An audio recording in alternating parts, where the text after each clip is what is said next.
Sign off. சேவல் கலையை நேசிக்கும் அனைத்து சொந்தங்களுக்கும் வணக்கம். நாம் கரண்ட் டேஸில் நோய் மேலாண்மையை பற்றி பார்த்துட்ருக்கோம். அதில் இன்றைக்கி சுக்கா அப்படின்னு கூறப்படுற எலும்புருக்கி நோய், உடம்புருக்கி நோய், இதை பற்றி தான் நம்ம பார்க்க போகிறோம். இதை பற்றி போட சொல்லி நம்மளுடைய சப்ஸ்கிரைபரான வினோ அப்படிங்கிற ஒரு நண்பர் பதிவு போட்டிருக்காரு. இதில் என்னென்னா, இவங்க கட்டுத்தரையில் 2 வருஷமாக இந்த பிரச்சனை இருக்குது அப்படிங்கிற மாதிரி சொல்லியிருக்காரு. இதுக்கு உண்டான ரீசன் நான் சொல்கிறேன். அதே மாதிரி தியாகராஜன் அப்படிங்கிற ஒரு நண்பரும் சமீப காலத்தில் இந்த நோய் தாக்கிடுச்சு, என்ன பண்ணுறதுன்னு தெரியல அப்படின்னு பதிவிட்டிருக்காரு. எல்லாத்துக்கும் நான் தெளிவான பதில் சொல்கிறேன். ஆல்ரெடி இந்த கேள்விக்கு பதிலாக கடந்த சப்ஸ்கிரைபர் கேள்விகளுக்கு நான் பதில் அளிச்சிருப்பேன். இந்த வீடியோவில் டீட்டெயிலாக அந்த நோய்னா என்ன, அது எப்படி வருது, அதை எப்படி தடுக்கலாம், எல்லாத்தையுமே நம்ம டீட்டெயிலாக சொல்லலாம். முதல்ல இந்த நோய் அப்படின்னா என்ன அப்படிங்கிறத பற்றி பார்க்கலாம். சுக்கா நோய் அப்படின்னா ஒன்றுமே இல்லைங்க, சூடு. கோழிக்கு சூடு அடிச்சிருச்சு அப்படின்னு சிம்பிளாக இதை எங்கள் ஊர் சைடு சொல்லுவோம். ஹீட்டுனால வர பிரச்சனை. முதல் விஷயம், நோயை பற்றின புரிதல் ரொம்ப ரொம்ப அவசியம். சுக்கா அப்படின்னு சொல்கிறது பார்த்திங்கன்னா தமிழ் சொல் கிடையாது. சுக்கா ஃப்ரை அப்படின்னு சொன்னால் சூடான வறுவல் அப்படின்னு அர்த்தம். சிக்கன் சுக்கா அப்படின்னா சூடான கோழிக்கறி, மட்டன் சுக்கானா சூடான ஆட்டுக்கறி. சுக்கா அப்படின்னா சூடு அப்படிங்கிறத மனசில் தெளிவாக ஃபிக்ஸ் பண்ணிங்க. இதுக்கப்புறம் கோழிக்கு சூடு அடிச்சிருச்சு அப்படின்னே சொல்லுங்கள், உங்களுக்கே அதுக்குண்டான மருத்துவம் எல்லாமே தெரியும். ஒரு சாதாரண நோய்க்கு புதுசாக பேர் வச்சுக்கிட்டு பயந்துக்கிட்டு குழப்பிட்டு கிடக்க வேணாம். சரி, ஓகே. இப்போ அடுத்து இந்த நோய் வரத்துக்கு என்னென்ன காரணங்கள் அப்படிங்கிறத பார்க்கலாம். இந்த நோய் குறிப்பாக வெயில் காலத்தில் தான் வரும். வெயில் காலங்களில் கோழிகளுக்கு அடர் தீவனம் மட்டுமே கொடுக்குறப்ப இந்த பிரச்சனை வர்றதுக்கு ஒரு முதன்மையான காரணம். நல்ல வெயில் அடித்து பொழந்துட்டு இருக்கிறப்ப நம்ம ஆளுங்க போய் நான் கோழிக்கு சத்தான தீவனம் தரேன் அப்படின்னு சொல்லிட்டு கம்பு, அரிசி, கோதுமை இதெல்லாம் கொண்டு போய் அப்படியே போடுவாங்க. ஸோ இதனால் பார்த்திங்கன்னா கோழிங்களுக்கு சூடு அடிச்சிரும். அடுத்த காரணம் தண்ணி. நம்ம ஆளுங்க நல்லா இற போடுவாங்க, சாவலுக்கு தண்ணி வைக்கவே மறந்துடுவாங்க. இதனாலையும் உடம்பு டெம்பரேச்சர் அதிகமாகி கோழிக்கு சூடு அடிச்சிடும். இல்லையா, நம்ம தண்ணி வைக்காததுனால அது போய் வீட்டை சுற்றி தேங்கி இருக்கிற கழிவு நீர்களை குடிக்க ஆரம்பிக்கும். இதனாலையும் அதுக்கு இந்த சூடடிக்கிற பிரச்சனை வரும்.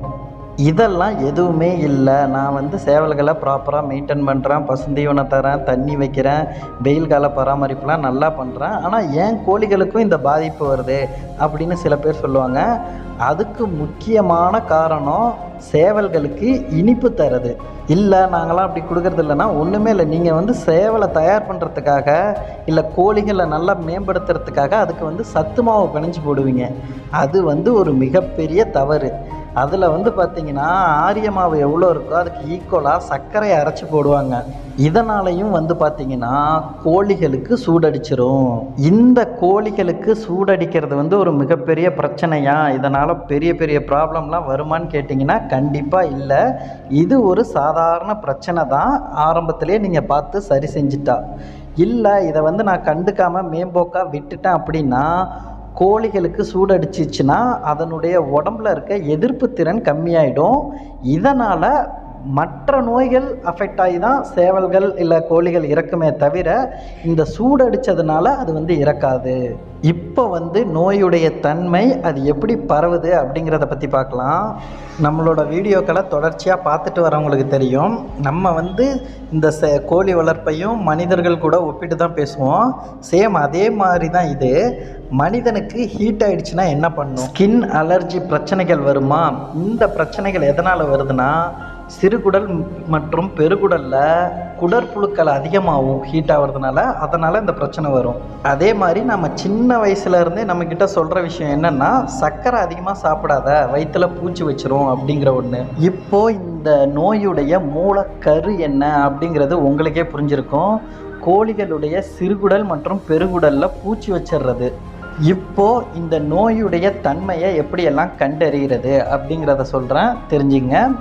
இந்த நோய் பார்த்திங்கன்னா கிட்டத்தட்ட ஒரு 50 நாட்கள் வரலுமே எல்லா கோழிகள்லையுமே இருக்கும். 30வது நாளுக்கு மேலே தான் அதனுடைய செயல்பாடுகள் எல்லாத்தையுமே ஆரம்பிக்கும். கோழிகள் பார்த்திங்கன்னா ஒழுங்காக இறை எடுக்காது, குருவி நிற்கும், ரெக்கப்பட்டையை தொங்க போட்டுரும், ரொம்ப சோர்வாக இருக்கும். இந்த நோயுடைய கடைசி கட்டம் வந்து பார்த்திங்கன்னா கோழிகளுக்கு ரத்த கழிச்சல் வந்து ரத்தமாக அதனுடைய எச்சமிட்டு கடைசியில் இறந்து போயிடும். இந்த 30வது நாளில் இருந்து 50வது நாள் வரையில் வந்து பார்த்திங்கன்னா இந்த நோயுடைய தாக்கம் வந்து ரொம்ப தீவிரமாக இருக்கும். கோழிகள் இப்போ ஒரு 4 கிலோவில் ஒரு சேவல் இருக்குன்னா அது வந்து பார்த்திங்கன்னா ஒரு 2 கிலோ 2.5 கிலோவுக்கு வந்துடும். அப்படியே குறைஞ்சிரும், இறையே எடுக்காது. இந்த சூட்டுனால் பாதிக்கப்பட்ட கோழிகள் எவ்வளோ இறை எடுத்தாலும் அந்த இறையில் இருக்கிற ஊட்டச்சத்துக்களை வயிற்றில் இருக்கிற புழுக்களுக்கே அது வந்து எடுத்துக்கும். அந்த புழுக்களுக்கு ஊட்டச்சத்து பத்தாதப்போ அது குடல்களில் இருக்க சில முக்கியமான பகுதிகளை அரிக்க ஆரம்பிக்கிறப்ப அதிலிருந்து ரத்தம் வரும். கோழிகள் எச்சமிடுறப்ப அந்த ரத்தம் எச்சத்தில் வரும். இதுதான் வந்து ரத்த கழிச்சலாக மாற்றம் அடையும். இப்போ இந்த நோயால் பாதிக்கப்பட்ட கோழிகளை எப்படி நாம் பாதுகாக்கலாம், எப்படி வந்து காப்பாற்றலாம் அப்படிங்கிறத பார்க்கலாம். எல்லாருமே வந்து பார்த்திங்கன்னா இந்த சூடடித்த கோழியை தாராளமாக பார்த்துட்றாங்க, கண்டும் பிடிச்சிட்றாங்க. இந்த நோய் தான் அப்படின்னு தெளிவாக கண்டுபிடிச்சிட்றாங்க. அவங்க எந்த இடத்துல தப்பு பண்ணுறாங்கன்னா அதுக்கு ட்ரீட்மெண்ட் பண்ணுற இடத்துல தான் அதை வந்து தப்பு பண்ணுறாங்க. முதல் விஷயம் கோழிகளை தனிமைப்படுத்தணும், அதை எல்லாருமே பண்ணிடுறாங்க. அந்த கோழிகளுக்கு தர வேண்டிய மருத்துவ முறை உணவு முறையில் தான் வந்து எல்லாருமே தப்பு பண்ணுறாங்க. கோழிகளை தனிமைப்படுத்துறதுக்கு என்ன காரணம்னு பார்த்தீங்கன்னா இது வயிற்றில் இருக்கிற அந்த புழுக்களுடைய முட்டைகள் வந்து அந்த கோழியினுடைய எச்சத்தில் வெளியேறும். அதை வந்து மற்ற கோழிகள் களைச்சி பொறுக்கிறப்ப இந்த பாதிப்பு அந்த நோய்களுக்கும் அப்படியே பரவ ஆரம்பிக்கும். அதனால் விஷயமாக கோழிகளை தனிமைப்படுத்திடணும்.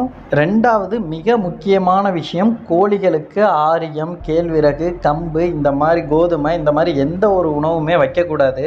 தமிழர்களுடைய சித்தர்களின் பழமொழியான உணவே மருந்து, அதிலே இதை சரி பண்ணிடலாம். இதுக்குன்னு தனியாக எந்த மெடிசனும் தர தேவையில்லை. இதுக்கு வந்து பார்த்திங்கன்னா நம்ம தயிர் சோறு வைக்கலாம், தக்காளி கட் பண்ணி போடலாம், சின்ன வெங்காயம் கட் பண்ணி போடலாம். இல்லை என்கிட்ட இட்லி தோசை அந்த மாதிரி இருக்குன்னா அதை எடுத்து கத்தாழை கூட பிணைஞ்சி வைக்கலாம். நான் சொன்ன உணவுகள்லேயே உங்களுக்கு புரிஞ்சிருக்கும். இதெல்லாம் வந்து பார்த்திங்கன்னா சூட்டை குறைக்கக்கூடிய உணவுகள். இல்லை நோய் வந்து கட்டுப்பாட்டை மீறி போயிடுச்சு அப்படிங்கிற பட்சத்தில் விளக்கெண்ணையும் மஞ்சளும் கலந்து தரலாம். இந்த நோய்க்கு இதுதான் ஒரு ப்ராப்பரான சீப் அண்ட் பெஸ்ட்டான மெடிசன். விளக்கெண்ணெய் இயல்பாகவே குளிர்ச்சி தன்மை உடையது. இது வந்து கோழிகளுக்கு குளிர்ச்சியாகவும் செயல்படும். இது கூட நம்ம மஞ்சத்தூளை சேர்ந்து கொடுக்குறப்போ டிவார்மிங் ப்ராசஸ் உள்ளே இருக்கிற குடல் புழுக்களை ஆட்டோமேட்டிக்காக அது எச்சத்தின் மூலமாக வெளில கொண்டு வந்துடும்.